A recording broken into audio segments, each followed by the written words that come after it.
Hey everyone, welcome back. I'm Rick Fussell and this is the Ingrain Workshop. In last week's video, I showed you how to build this ultimate crosscut sled. We completed everything including installing the front fence, and we squared it up just using a framing square and got pretty close. But in this week's video, we're going to show you how to fine-tune the front fence using the 5-cut method. That's coming up next here at the Ingrain Workshop.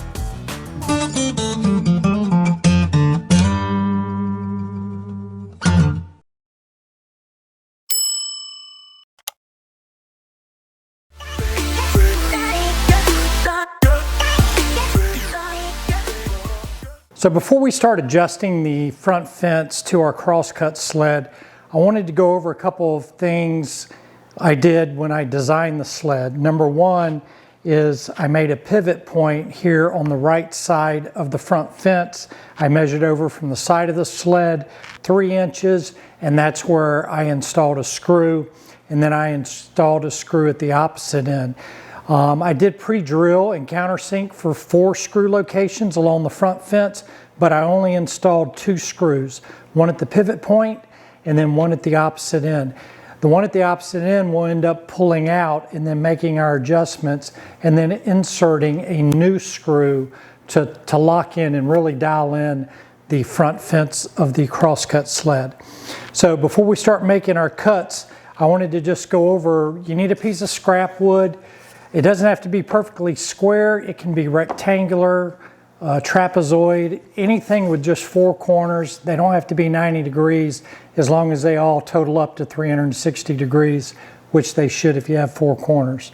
So I've got just a piece of 1/4-inch scrap plywood that I'm going to be using, and I went ahead and cut this down to 18 inches. That's about the maximum depth cut that I'm able to make with my crosscut sled. And the larger the side pieces that you're able to cut, the more accurate you can calculate your error ratio or your error for your front fence. So like I said, I went ahead and cut mine to the maximum depth of 18 inches. So the sides of my rectangle are 18 inches. I don't even know what the width of the rectangle is, and it really doesn't matter. And then I also went ahead and labeled the sides of my rectangle.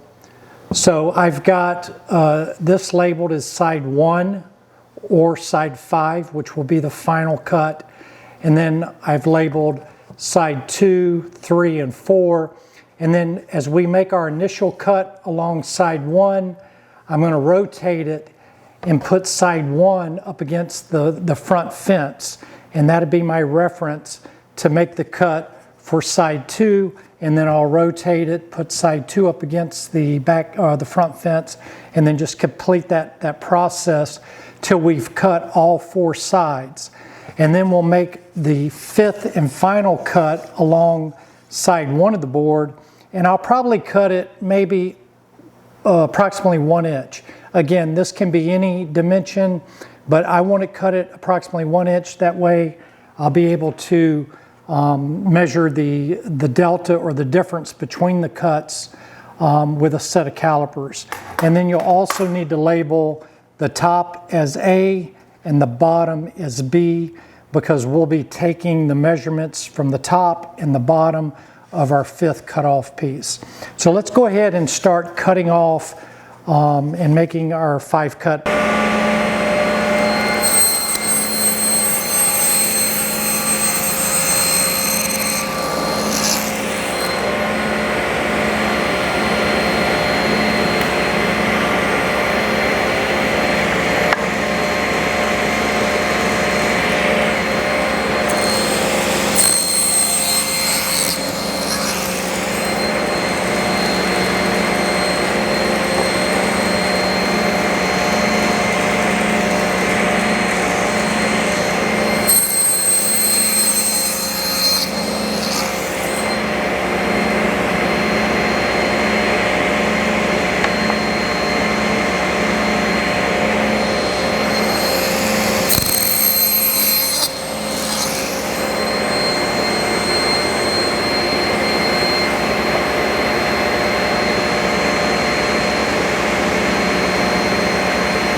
So you can see as we started our 5-cut method, we only cut off maybe 1/4 of an inch.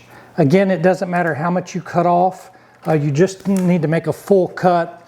And then I cut the first side, then rotated it, put that up against the front fence, cut the second, the third, the fourth, and then I cut the final 5th cut, which again, cutting the first side again, leaving off about 1 inch. And then I've got a label A here at the top and B.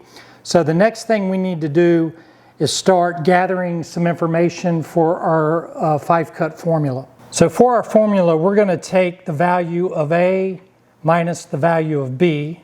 So A being the measurement of our top cut, and then B being the bottom measurement, and then that's going to give us the delta or the difference or the error between the 2 cuts. We're going to divide that by 4 because we did cut 4 cuts, and by doing that, that just magnifies or multiplies the error over 4 cuts, or makes the error 4 times greater, and it just makes it more accurate, more easier to calculate. So now since we did that, now we have to divide by 4 to get down to just our single cut value. So once we find the delta or the difference between our 2 cuts, we're going to divide it by 4 cuts, and then that's just going to give us our error over just 1 cut. And our 1 cut is the length of our 5th piece. So I'm going to have to measure the actual length of our 5th piece here, and that's going to be L, and we're going to divide that number by L, which is going to give us our error per inch. And that's what we're looking for. We're looking for our error per inch, and then D being the distance from our pivot point on our front fence to our adjustment point, and that can vary. I believe in my instance it's 31 inches, but again it could be 20 inches. It's just wherever you're going to make your adjustment, we're going to take and divide or multiply our per inch error, which is going to give us our error over our adjustment. So let's go ahead and get the values for A and B. So our value for A is 1.2915. So now let's measure our value for B, and our value for B is 1.2505. So now we're going to put these values in our formula, and we're going to put 1.2915 minus 1.2505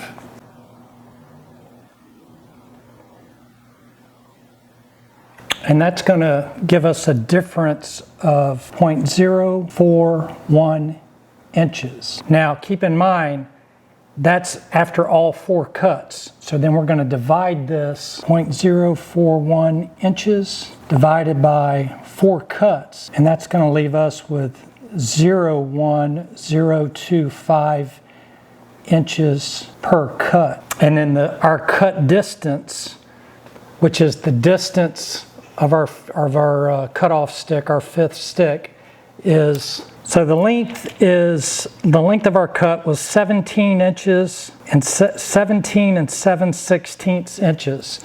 So if you divide out the 7/16 inches, you'll get 0.4375. So the total length of our cut was 17.4375 inches. So we're going to take 0.01025 inches per cut divided by 17.4375, which is the length of our cut, and that leaves us roughly 5/1000ths of an inch, which is 0.00058781.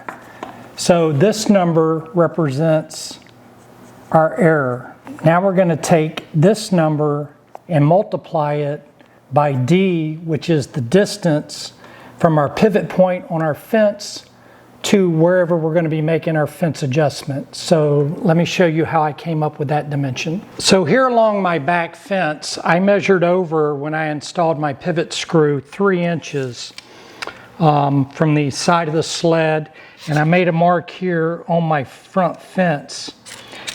So from this mark, which is the pivot point, I'm going to measure over and just pick an arbitrary number here. I'm going to make my adjustment here. This is at 31 inches. I'm going to make a mark here on the fence so I'll know exactly where 31 inches is. So now I'm going to put the 31 inches into our formula and calculate the adjustment for our fence. So I'll take our error. So this is our error. I'm going to take that number and multiply it times 31 inches, and that's the adjustment that I'm going to need to make to the fence, which is 0.0182. So now that I know the adjustment, I can go ahead and start taking the one screw out of the front fence. But before I do that, I need to set up an adjustment block, which is basically just a piece of wood with a point cut on it. That way I can put that and hold it down with a clamp to basically identify the current position of my fence. Then I'll loosen the fence, and then with some feeler gauges, I'll move the fence back 0.0182, then clamp it down again, and then re-drill and countersink a new hole in the front fence, and then put a new screw in, and then I can put in the other 2 screws and permanently secure the front fence. Now, my error was a positive error, which means that the fence is too high. So if I've got an XY axis, so I just sketched out 2 quick XY axis to kind of demonstrate the positioning of the fence. The dotted line in this instance represents my fence, and of course this is, you know, overly exaggerated. But if you're up in this quadrant here, you should have a positive number, which we do, which means that for me to get my fence back to 90 degrees, I need to move it down toward the x-axis. If I had a negative number, it would indicate that my fence is orientated in this direction, and again, this is exaggerated. And then I would need to take and adjust the fence up to get to the 90-degree axis that we're looking for.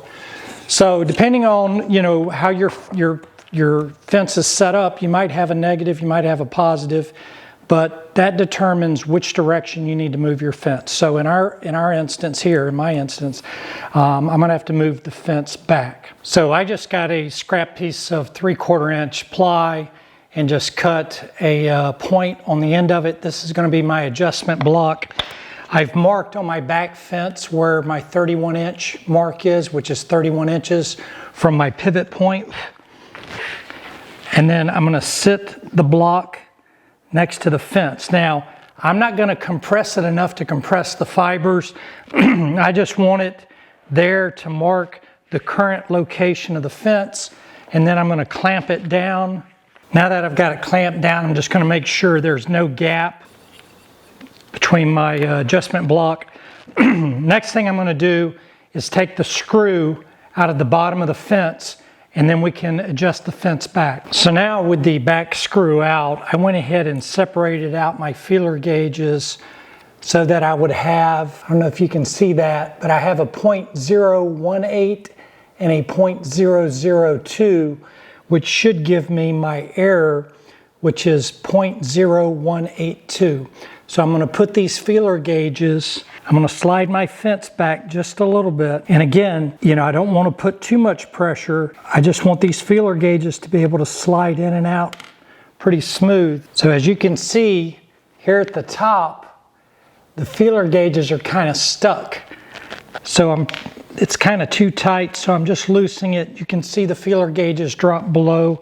Now I'm going to tighten the back fence with a clamp, or the front fence with a clamp, and then just making sure that my feeler gauges slide behind my adjustment stop fairly easy, which they do. So they're not too tight, not too loose. So now I can re-drill and countersink a new screw location here, and then I can put in the remaining screws. Now with my back fence reinstalled and I have the proper gap and it's been properly adjusted, and I did again shift the fence back because my number was positive. So again, if your number is negative, you're going to want to move the fence forward. If your number's positive, you're going to want to push it back to get to that 90-degree angle. So now with the fence adjusted, I'm going to do the 5-cut method again just to see how close I get. It's not going to ever probably be exact, but at least you want to get within 1/1000th of an inch. So just like as before, I labeled the 4 or 5 sides of my my cutoff board, and then I just started cutting off and rotating so the cut edge was always against the back fence. And then I labeled the A and B side of my 5th cut, and then with my calipers went ahead and took my measurements. For my A cut, I measured 0.872, and then for my B cut, I measured 8.65.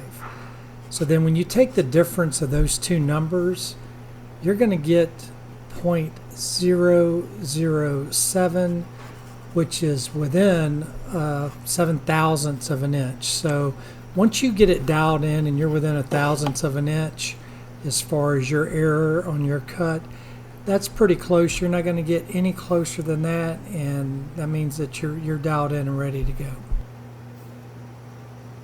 So I didn't want to bore you too much with the formula, but in case you want to know what the formula is, here's the formula. It's your difference between your A and B divided by 4 cuts, which was the 4 cuts that we made prior to cutting off the 5th cut, and then L, which was the length of our 5th cut, divided by D, the distance between the pivot point on your fence and the adjustment location on your fence. So my original fence location, these were my calculations. I had a difference of 0.018. That was the adjustment that I had to make, and I made that adjustment at the 31-inch mark on my fence, and that's 31 inches from my pivot point to my adjustment point. I made that adjustment, and then on my second cut, or on the second 5-cut method, after the adjustment, my difference between my A and B cut was 7/1000th of an inch. So I just stopped at that point because you're not going to get any better. Once you get to a difference of 1/1000th of an inch, as you can see up here, we were 0.04 of an inch off. So we were able to dial that down to 7/1000th of an inch, and you're not going to adjust it any better than that. So I hope this helps you out, and don't get too caught up in the formula. Just plug in the numbers, do the math. It's simple addition, division, and multiplication, and that's pretty much it. So I hope this video helps you out in dialing in your fence on your crosscut sled. I had a really good time building this crosscut sled last week, and now getting it dialed in, it's ready for some production work. If this video helped you out, then please leave it a thumbs up. If you're new to the channel and you like DIY projects and woodworking projects, then I invite you to subscribe to the channel. It's free and painless. And I'd also ask that you click on that bell icon. That way you'll be notified of all our upcoming videos. To all my existing subscribers, I really appreciate all the support that you've given this channel. I'm Rick with the Ingrain Workshop. Until next time, have a wonderful day and God bless.